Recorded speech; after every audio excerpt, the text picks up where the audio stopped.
Filmando aqui. Muito bem.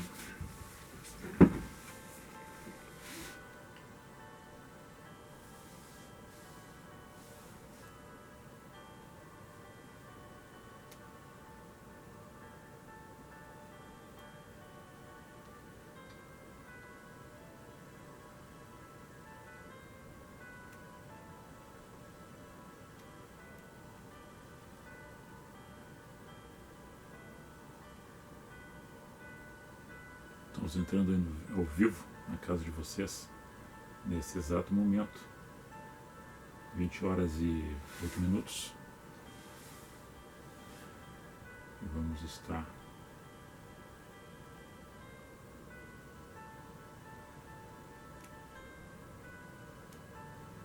ok, agora está o público. Estamos entrando ao vivo aí na casa de vocês, nossos amigos, nossos irmãos. E renovando-se as forças como as águias. Vamos estar lendo um texto, dois na verdade, e conversar um pouco sobre esse assunto. Estou aqui no canal do YouTube, na página do Facebook. Nessa noite deste dia, nessa sexta-feira, dia 7.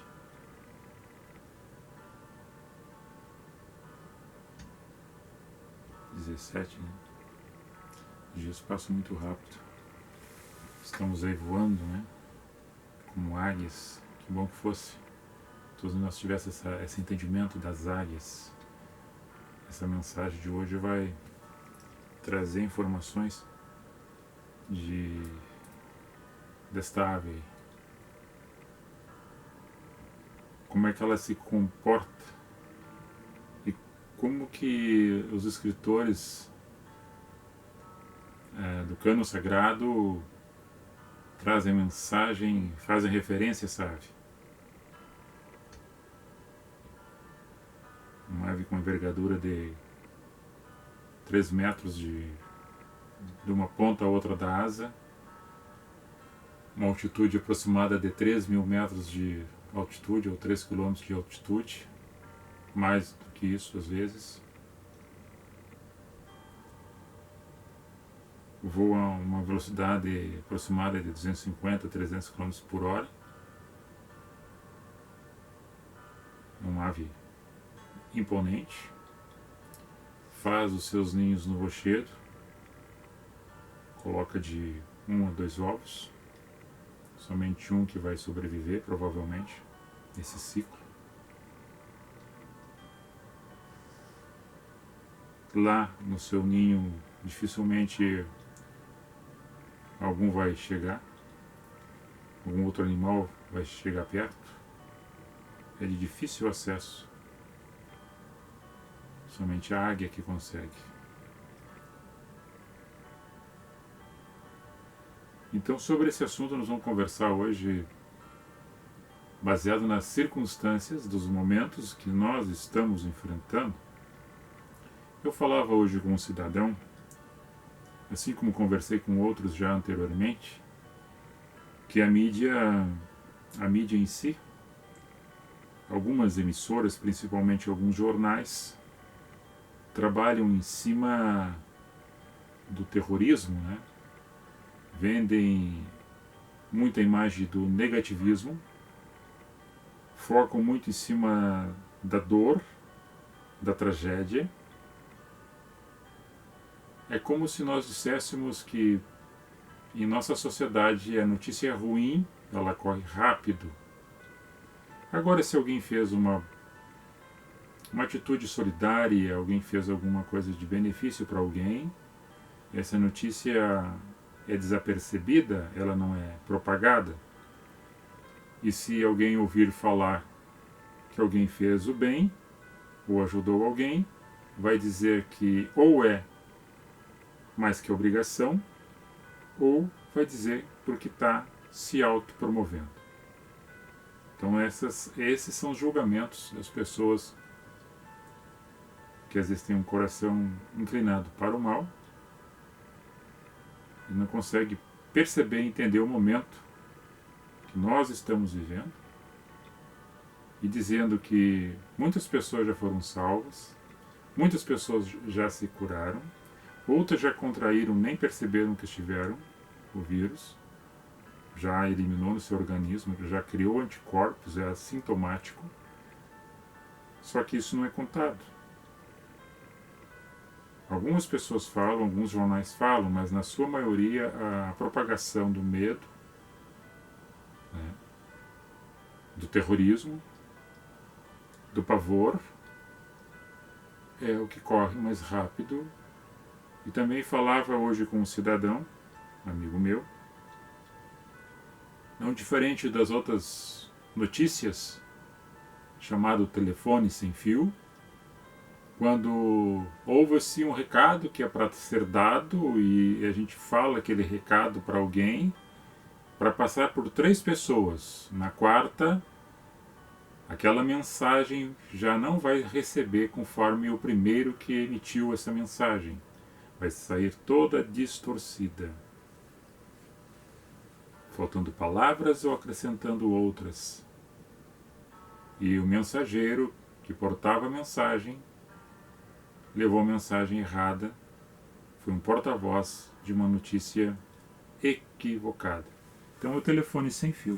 E assim muitas vezes a sociedade faz informações erradas, precipitadas, e saem correndo para contar notícia ruim para alguém. O chamado sensacionalismo midiático. Mas eu vou ler um texto aqui, na verdade vou ler 2. Até eu coloquei semana agora, teve incrivelmente 5 curtidas no texto da passagem que eu vou ler. E quando eu falava que os fortes dirão, nós águias vamos superar e vamos vencer. E muitos não entenderam essa mensagem, porque talvez não tenham escutado a mensagem da história sobre as águias. Mesmo dentro da palavra, a Bíblia, o cano sagrado, que alguns se identificam com ela, dizendo-se sendo cristão. E aqui mesmo, nesse mesmo lugar, em o nosso lar, nesse espaço que eu chamo no Caminho com a Graça, com os irmãos que participam às vezes conosco e hoje estão em casa. Nosso abraço aí para o irmão Celso, irmão Cirlei, irmão José, irmão Rose, a Mara Gisley, a minha esposa que está aqui embaixo. Eu estou aqui no nosso quarto para ficar um pouco mais reservado. Às vezes chega a gente ali em casa ou bate palma e não sabe que a gente está fazendo uma transmissão, então ela atende lá e eu fico aqui fazendo.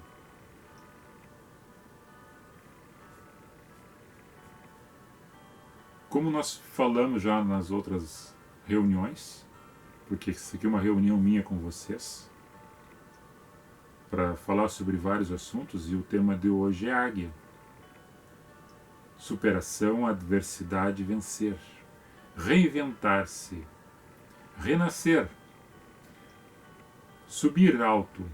Passar por cima. Enfrentamento, força e coragem e poder. Águia. Olhar de cima. Ver o que está acontecendo. Ter essa interpretação. Então vamos ler. Vamos ler 2 textos.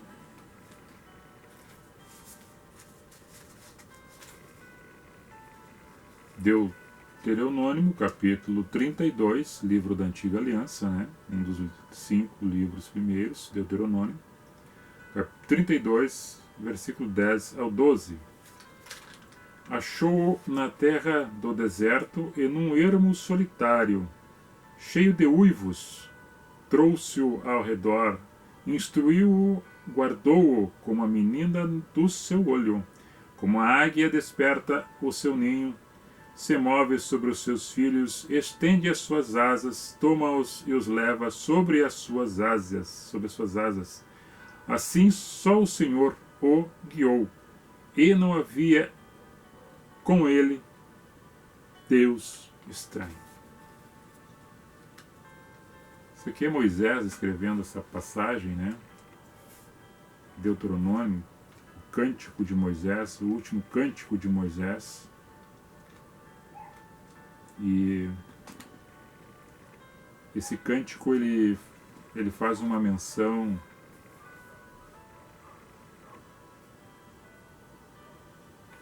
referendo Deus, né? Referenciando Deus, assim como ele já tinha mencionado em Êxodo capítulo 19, verso 4, que Deus transportou o povo do Egito, de uma terra seca, onde eles eram escravos, servindo a outros senhores, povo de uma nação hebreia, no meio de um povo chamado povo ímpio e pagão.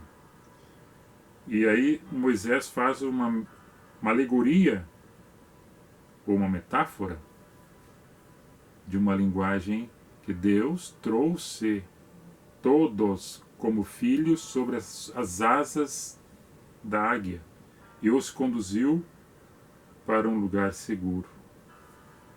E na passagem em Êxodo, a própria mensagem de Moisés escrevendo esse livro, capítulo 19, ele diz que a voz é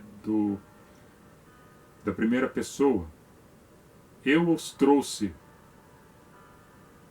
como asas, como águias sobre elas, e os trouxe para estar junto de mim, estar comigo. Por voar alto, por ter força, por ser um animal esplêndido, longe dos seus adversários, passando por cima do deserto, chegando passando por cima do ermo, da terra solitária, da sequidão, por uma terra nova. Uma terra já pronta para o plantio. Uma terra irrigada, oásis e mananciais de água. Uma terra fértil. Essa terra que ele faz a menção da águia que traz o povo, as pessoas. Essa é uma parte. Agora tem a segunda parte, depois vamos estar falando mais sobre esse aspecto. No livro de Isaías, o profeta messiânico, no capítulo 40, no verso 31. Mas os que esperam no Senhor renovarão as suas forças e subirão com asas como águias, correrão e não se cansarão, caminharão e não se fatigarão.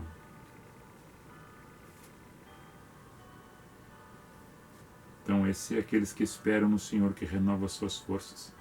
Vocês sabem, vocês têm observado, têm lido, têm escutado notícias que têm esses relatos que têm acontecido, que muitas pessoas têm feito as suas orações, as suas penitências, as suas correntes, os seus encontros de uma forma agora mais individual, mas aqui no momento coletiva para os outros demais pessoas que estão em casa participando, dentro das suas residências, dentro dos seus espaços físicos.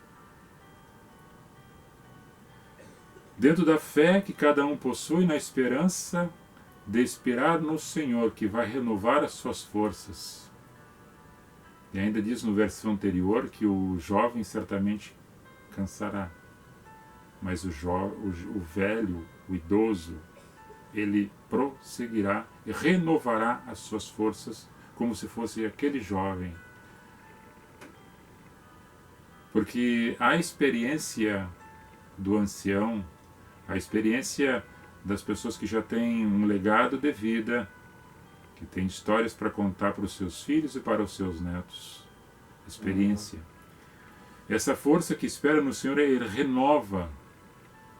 E o profeta Isaías diz que ele vai voar como asas como de águias. Naquela velocidade, buscando os lugares mais altos, do ar mais rarefeito, mais quente, e ali vai planar, olhando os pontos para baixo, observando aquilo que ficou para trás, olhando talvez um penhasco aonde vai lá colocar, fazer o seu ninho, fazer a sua casa na rocha, para criar a sua prole. A esperança dessa da renovação, a esperança do novo. Mas para esse processo acontecer, muitas coisas vão acontecer nesta caminhada, na tua e na minha.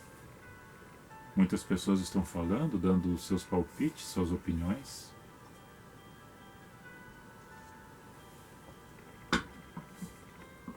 E as pessoas, dentro daquilo que sabem ou que aprenderam, nas faculdades, nas escolas ou na vivência do mundo, discussões de pessoas que falam várias línguas e outras que fizeram várias faculdades, pessoas letradas, sapientes, com vocabulário afinado. Por outro lado, sentado à beira do caminho, na colônia, na roça, naquele do carro de boi, no estancieiro, aquele que mora lá no fim daquele monte, aonde a água que desce da serra e as estradas terminam, aonde para chegar numa casa é através de uma picada feita no mato, e lá tem uma pessoa orando, que não tem mídia, não tem comunicação televisiva, não tem jornal, mas por onde passou anteriormente até se encontrar naquele local, com quantas pessoas se encontrou, com quantos lugares passou, naquele espaço físico seu, aprendendo com a natureza, olhando para o mato, olhando para os bichos, olhando para a água, aprendendo com a natureza e dando respostas para perguntas de doutores, de médicos e cientistas, a qual vocês nunca escutaram. E nunca esperavam escutar, talvez até menosprezando por ser um incauto, um indouto, um analfabeto, mas dentro de si uma sabedoria extrema. É neste momento de reflexão que, ao olhar para cima, vendo esta águia que faz os seus ninhos nos rochedos, que olha a presa de longe e tem uma visão muito esplêndida do seu olhar e é certeira no seu bote para buscar o seu alimento, que ninguém a adestrou, que ninguém a ensinou, mas que assim a natureza a aperfeiçoou para que assim fosse. Dentro dessa natureza normal, criada, renovada, e a cada momento essa metamorfose do mundo existencial, que as coisas vão se recriando. A bioquímica, a ciência, a física quântica, tudo isso que as pessoas estudam nas universidades, se complementa numa simplicidade do homem do campo, da roça, que aprendeu tudo com a natureza e consegue dizer e discernir coisas que talvez confundam a cabeça e os cálculos matemáticos de física e química de muitos laboratórios. Ter esse contato direto com a natureza e entender Deus na sua existência, da sua criação, para no imaginário saber que esse processo de passagem, mesmo que seja resignado, que muitos podem estar resignados, esperando por algo que deseja, mas suportando aquilo que vai acontecer, sabendo que a história nossa atrás, muitos anos, milhares de anos atrás, ela sempre houve problemas, ciclos existenciais, mudanças, enfermidades, guerras, tribulações e corações de homens ingratos, impuros, soberbos, arrogantes, prepotentes, corruptos, que destroem a humanidade. E aí volta para esta criatura, para este homem centrado nos seus afazeres, na sua roça, tirando do mato o seu alimento, tirando das árvores e das folhas os seus recursos medicinais e aprendendo com a natureza em si, vivendo dentro da sua insignificância, superando também as suas adversidades no seu canto, na sua rocha, no seu espaço, no seu ecossistema. Imagina-se que um retrocesso que fosse acontecer do nosso tempo hoje, que voltássemos a viver em cavernas. E daí nesse processo nosso de regeneração ao contrário, ao inverso, de nos colocar dentro da caverna, aonde nós teríamos que reaprender de novo a nossa existência nesse mundo que nós transformamos no mundo imundo, pela nossa degeneração humana, pela nossa queda humana, de não entender a natureza e estar destruindo ela, e ela de uma forma natural se revolta contra nós mesmos. E agora essa confusão toda, mas ainda acima disso eu entendo e percebo que como essa águia, esse ser magnífico desta ave, que é símbolo de várias nações, uma delas os Estados Unidos, que muitas pessoas odeiam, e aí eu digo, aonde que está o amor? Quando as pessoas, quando falam de um outro povo, eu odeio esse povo. Aonde está o amor? Aonde está a humildade? Aonde está o entendimento desses sábios, desses doutores, dessas pessoas que fazem faculdade, menosprezar um outro povo somente porque eles se sobressaíram em alguns momentos da história e hoje talvez estejam enfrentando o mesmo problema que o Brasil e outras nações estão enfrentando. Aonde é que está a diferença? Aí nós trazemos a questão lá do voltar para as cavernas, o homem se reinventando de novo, tendo que aprender de novo com a natureza para respeitar ela, porque nós fomos inseridos nela e não estamos respeitando ela há muito tempo. Destruindo. Imagina se um leão, um animal esplêndido, forte, chamado Rei das Selvas, esse animal tem medo do homem. Porque o homem é terrível. Quando eu vejo alguns fazendo safari para matar elefante para tirar a presa, ou rinoceronte para tirar a presa, ou leão para tirar a garra e mostrar em foto o bicho morto do seu lado como se fosse um troféu, eu não vejo sabedoria nenhuma desses tipos de pessoas. E são doutores, são engenheiros, são químicos. Como é que eu vou confiar nessas pessoas que matam e destroem a natureza? Eu volto para o homem do campo, dentro da sua simplicidade, da sua honestidade, da sua meiguice, da sua ignorância intelectual, mas com grandes palavras sábias do seu entendimento, consegue passar uma transmissão e um conhecimento que vocês nunca, talvez, vão aprender e ouvir.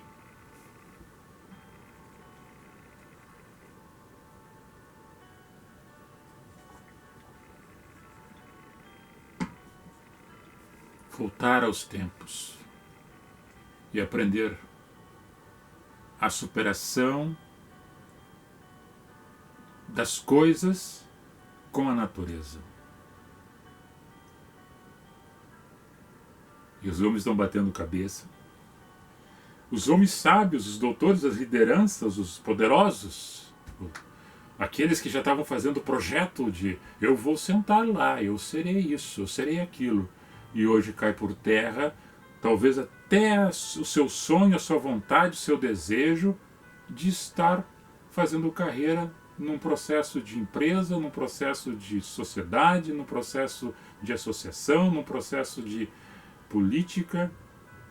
Cai, terminou-se, porque não consegue organizar-se dentro de um combate a essa pandemia que virou um pandemônio. Agora eu vou dizer uma coisa para vocês. O Deus que eu falo é aquele Deus que está dentro de mim e que está dentro de você. Se não está, deixa morar, deixa fazer morada. Nessas lutas, nesses embates, nessas questões adversas que cada um de nós enfrentamos no nosso dia a dia, a pessoa, quando ela consegue entender e coloca a mão no chão, quando cai por terra, ela sente a força da terra. Quando a pessoa se curva como uma vara verde, mas não quebra, mas se curva como a palmeira do deserto, que a sua raiz vai a quilômetros de distância para dentro do chão arenoso para buscar água, para manter as suas folhas verdes e o seu caule com vida. O vento da areia toca, vai quase encobrindo aquela palmeira do deserto. Daqui a pouco o vento vem e tira e aparece o tronco dela, mais ou menos 8, 10 metros de altura acima do solo e mais de 500 metros a sua raiz procurando água. Quando o vento bate, quando não vem areia para tampar, aquele tronco se curva e depois volta na posição. Quando nós entendemos que os processos são assim em nós, que nós devemos nos curvar, que nós devemos nos humilhar, mas ter a consciência que nosso pé, nossa raiz tem que estar firme para buscar a existência e manter a existência da nossa vida, do nosso dia a dia, a seiva.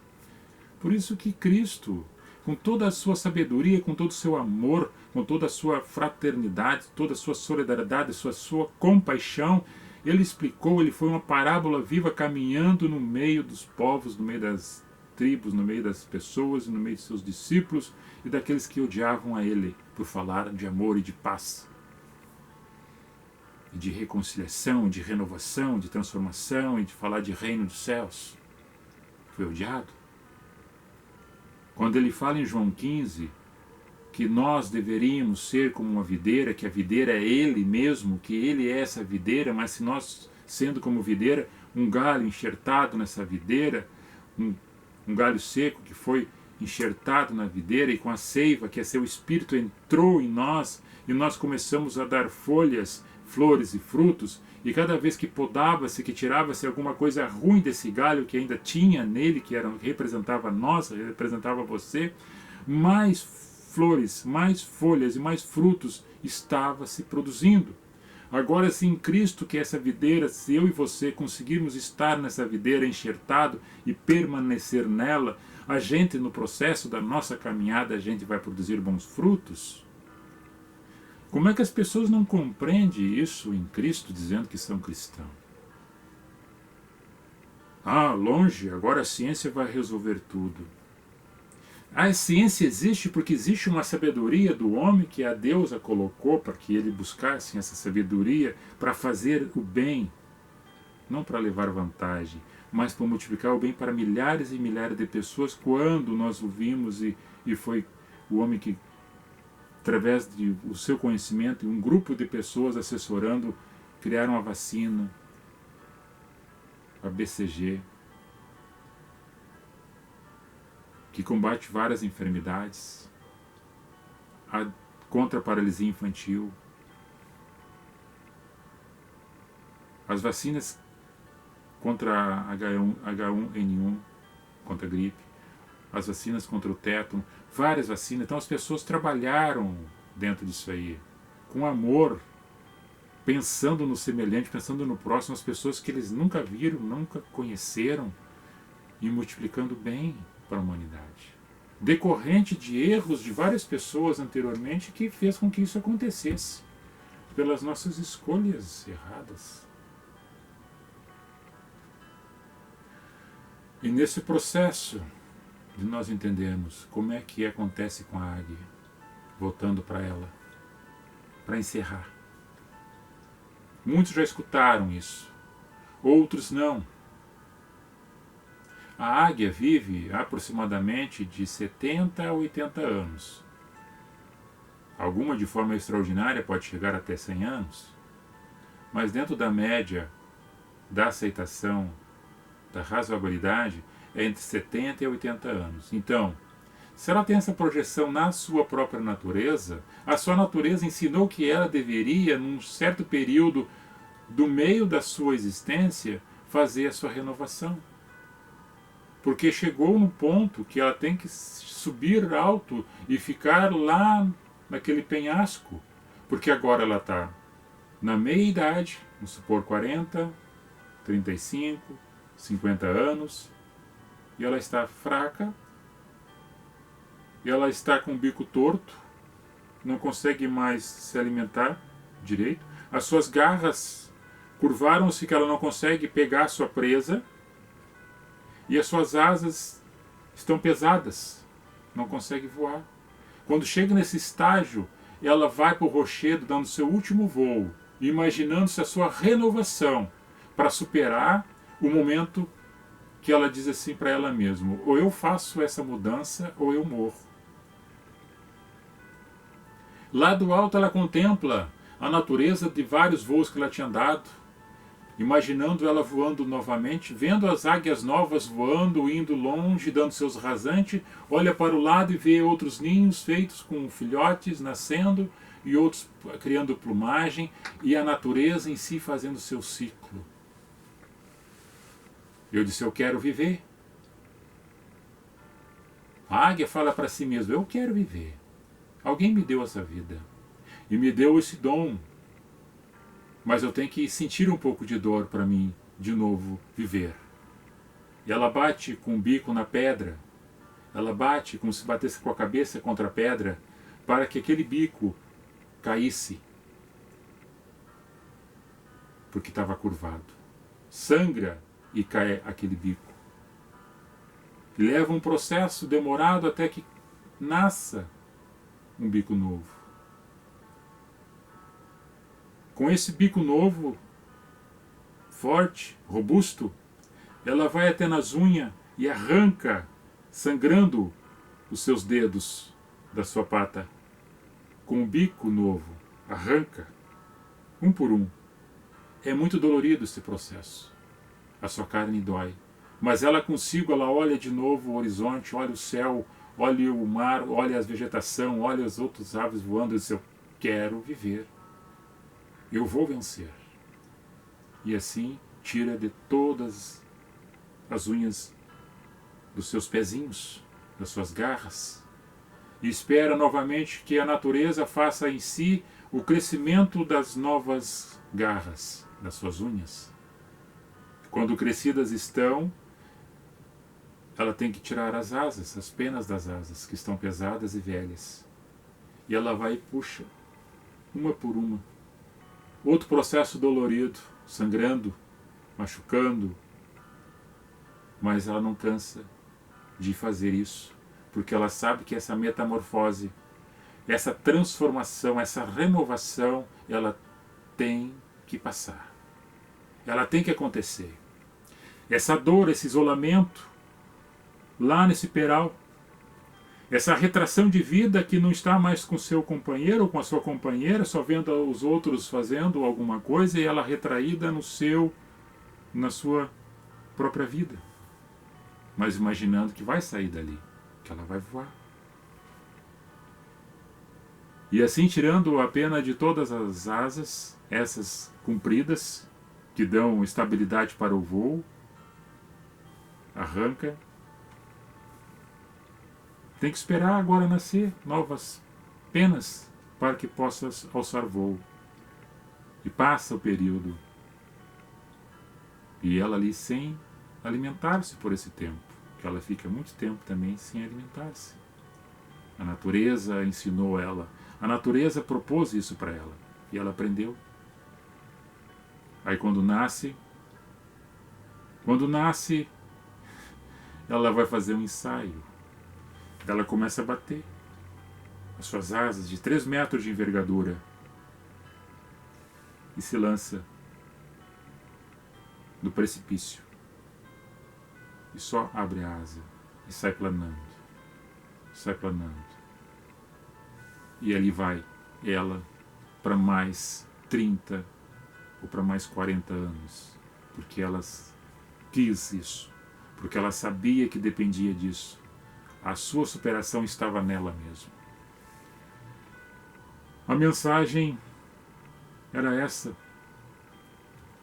Como asas de águia, o Senhor nos colocou sobre as suas asas e nos trouxe para o seu aconchego. Olhando para a águia que voa alto, olhando para a águia que tem os olhos que consegue olhar distante. É esse imaginário dessa transformação, dessa regeneração, dessa revitalização que nós estamos passando. E assim como a águia, assim como aquela pessoa que mora nos interiores dos interiores, sem luz elétrica, sem mídia, sem telefone, que tu pode sentar e conversar e aprender muito com uma pessoa dessa estirpe, deste conhecimento. Assim como a natureza nos ensina, hoje a águia está nos ensinando. Que Deus abençoe ricamente vocês, a nós todos. Que tenham um abençoado final de semana e sejamos fortes, prudentes, perseverantes, cautelosos, cuidadosos.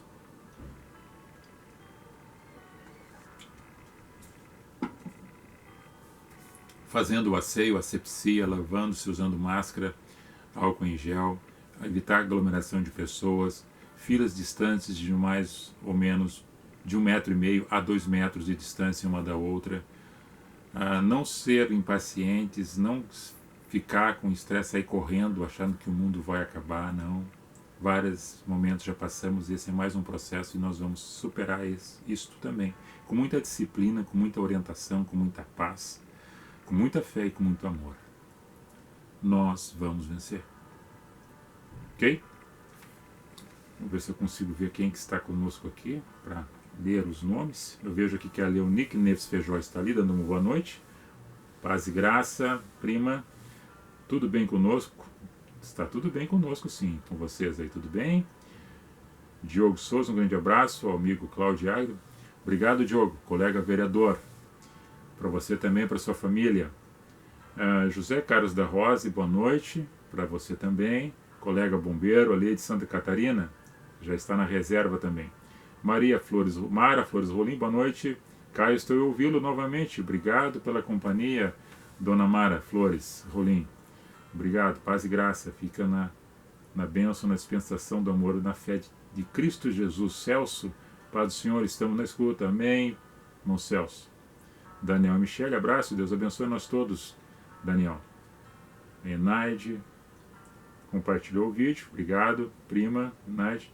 Assim eu digo para vocês todos, os demais, que aqui já eu citei o nome, se você queira passar para mais pessoas, compartilhe. Eu vou estar depois publicando no YouTube, se você também queira se inscrever no canal do YouTube. Faça também o compartilhamento, se você gostou lá, dá o ok lá no gostou, né? Faça seu comentário.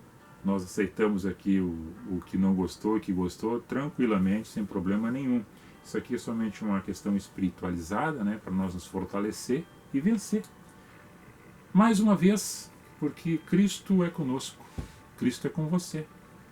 Cristo é Espírito e amor. Boa noite, primo, estou assistindo. Boa noite, prima Enaide. Para você aí, para o Pascoalino. Um abraço e um beijo no coração de vocês. E Deus nos abençoe e abençoe vocês também aí, por estar conosco e nos acompanhando. Mais pessoas entraram aqui, mas já passou lá para cima, não consigo visualizar. Estejam aí compartilhando, peço, compartilhem, né? Depois no canal do YouTube se inscrevam. Tem mais de 700, eu parei no 700, mas deve ter quase 800 vídeos já gravados aí, diversos temas, diversos assuntos. E nós estamos aí para ser esse grãozinho de areia no meio dessa praia, para cooperar com as outras pessoas, né? E assim nós vamos trocando experiência. Shalom, goodbye, fui. Beijo no coração do Lucas, da Laura, minha filha, de Júnior, meu enteado, da Michele, minha nora, a todos vocês aí. Saul entrou. Saul, obrigado aí, carinho. Compartilha aí, Saul, nosso vídeo, tá? Goodbye. Fui. Tchau. Aqui também